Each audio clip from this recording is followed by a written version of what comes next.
நரகத்துக்கு கொண்டு போய் சேர்க்கும்.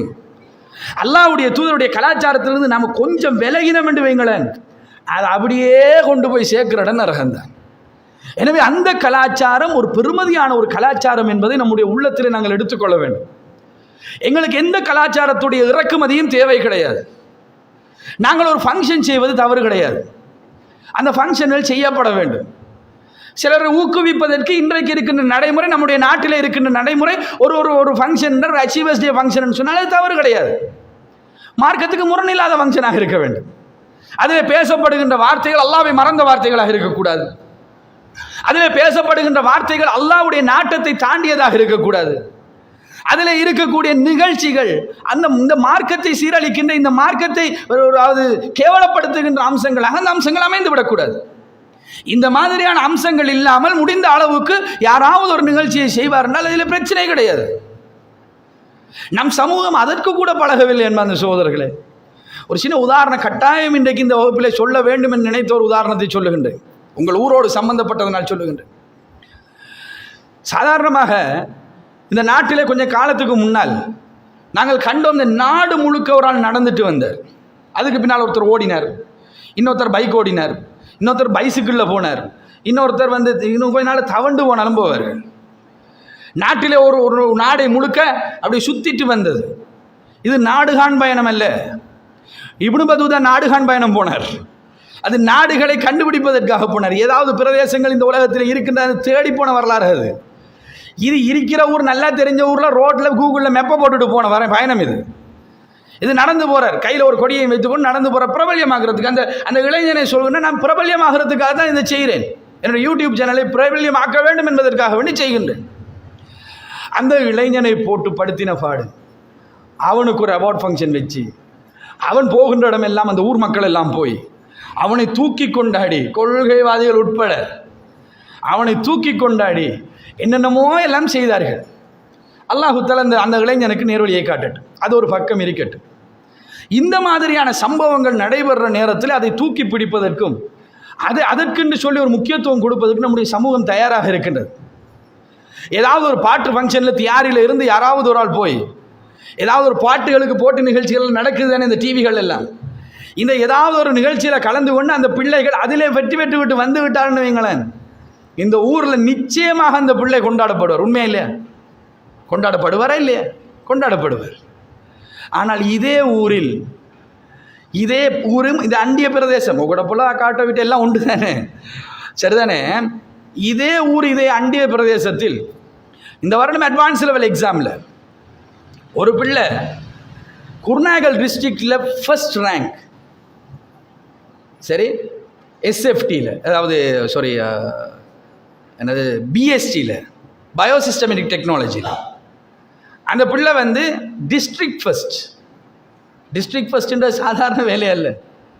3 பாடங்கள் செய்யுது, பிஎஸ்டி, எஸ்எஃப்டி, அடுத்தது ஐசிடி.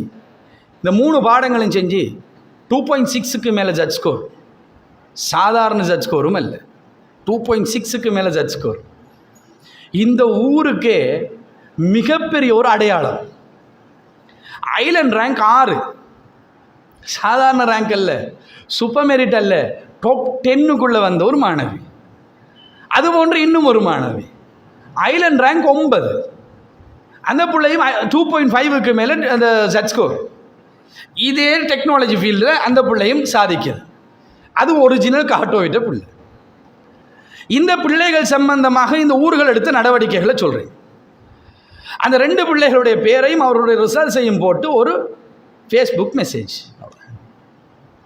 அந்த ஃபேஸ்புக் மெசேஜ் போகுது.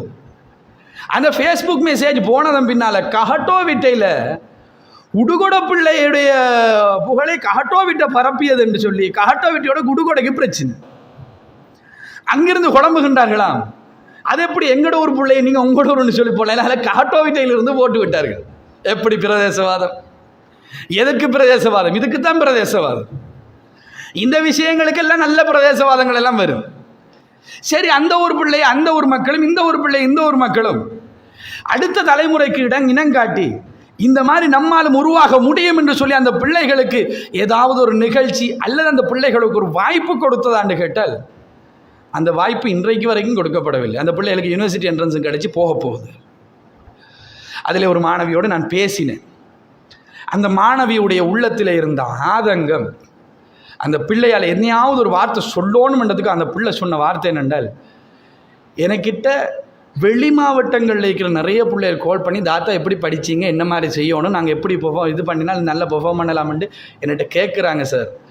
ஆனால் எங்களோட ஊரில் ஒரு பிள்ளைகளும் கால் பண்ணி என்கிட்ட கேட்டது கிடையாது. ஊருக்குள்ளே அவர்கள் இனங்காட்டப்படவே இல்லை. அவர்கள் படித்த பாடசாலையில் அவர்கள் இனங்காட்டப்பட்டார்கள். ஆனால் ஒரு ஊருக்குள்ளே அந்த பிள்ளைகள் இனங்காட்டப்படுமாக இருந்தால் இன்ஷா அல்லாஹ் எதிர்காலத்தில் நிச்சயமாக அது போன்று பின்னாலே வரக்கூடிய பிள்ளைகள் உருவாகுவார்கள். அப்படி கல்வியிலே ஒரு எழுச்சி, சமூகத்தில் அதன் மூலமாக ஒரு புரட்சி செய்ய வேண்டும் என்பதற்கு எடுக்கின்ற முயற்சிகள் எல்லாம் சரியான குறைவு. இதே ஒரு பாட்டை படித்து அல்லது பாட்டு நிகழ்ச்சியில் கலந்து கொண்டு, இல்லாட்டி இங்கேருந்து ஒருத்தர் ரோட்டில் நடந்து போனான்னு வைங்களேன், அவனை தூக்கி கொண்டாடுவதற்கு ஒரு சமூகமே இருக்கின்றது என்பது அந்த சகோதரர்களே. இதிலிருந்து எல்லாம் நாங்கள் வெளியில் வர வேண்டும் என்பதற்காக வேண்டி சொன்னோம். எங்கே போயிட்டுக்கிறவன் நமக்கே தெரிய, யார் யாரோ காட்டக்கூடிய கலாச்சாரங்கள், யார் யாரோ காட்டக்கூடிய அம்சங்களை எல்லாம் நம்மடன் நினச்சி நம்ம செஞ்சிட்டு இருக்கிறோம். இதுதான் நம்ம செய்யக்கூடிய தவறு. நம்மடன் ரசூல் ஸல்லல்லாஹு அலைஹி வஸல்லம் நமக்கு சிலதை விட்டுட்டு போயிருக்கிறாங்க. அதை சொல்கின்ற நேரத்தில் பால் போன்ற வெண்மையான ஒரு மார்க்கத்தில் உங்களை விட்டு விட்டு போகின்றேன். இதில் இரவு கூட பகல் போன்று வெளிச்சமானது என்றார்கள் அல்லாஹ்வுடைய தூதர்.